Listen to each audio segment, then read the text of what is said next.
Hey guys, welcome back to another video, and in this video we are going to talk about SVM, that is support vector machines. And specifically in support vector machines we are going to talk about is support vector classifiers. So without wasting any more time, let's get into the video. So guys, as I said earlier, that I'm going to make this for the classifier. So let's suppose we have two classes. Let's say we are doing classification in two parts. So we have two classes. We have class this and we have class this.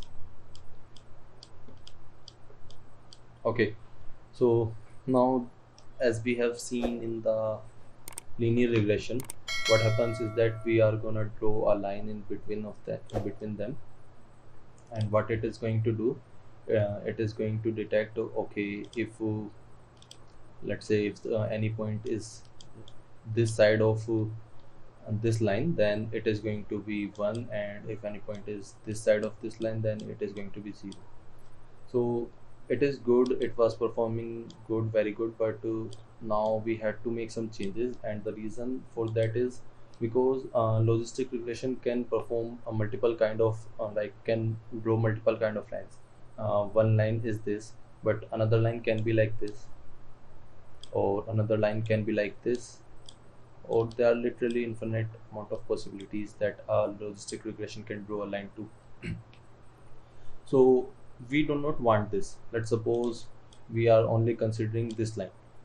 Now considering all of this point, this line should have been here, because it would have been the equal distance. So it is a possibility then that some point, let's say some point might even appear here, and it is a possibility that some point might even appear here.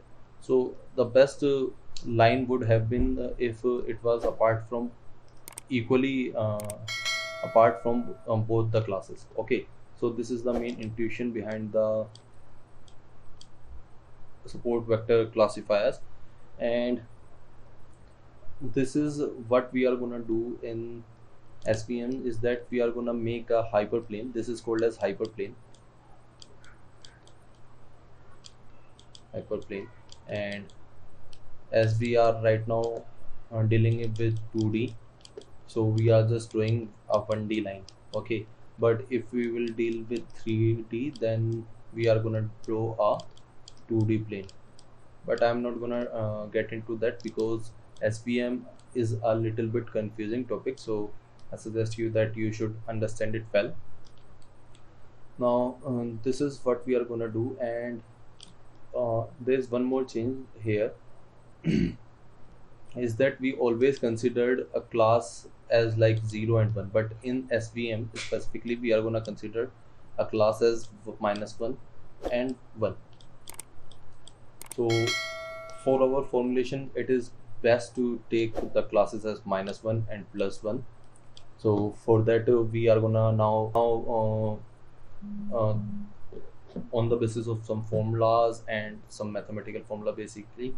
So on the basis of some formula, what we are going to do, we are going to find the optimal hyperplane, and in the next video I'm going to show you how to derive that formula and how to find the best line. So thanks for watching, and I'll see you next time.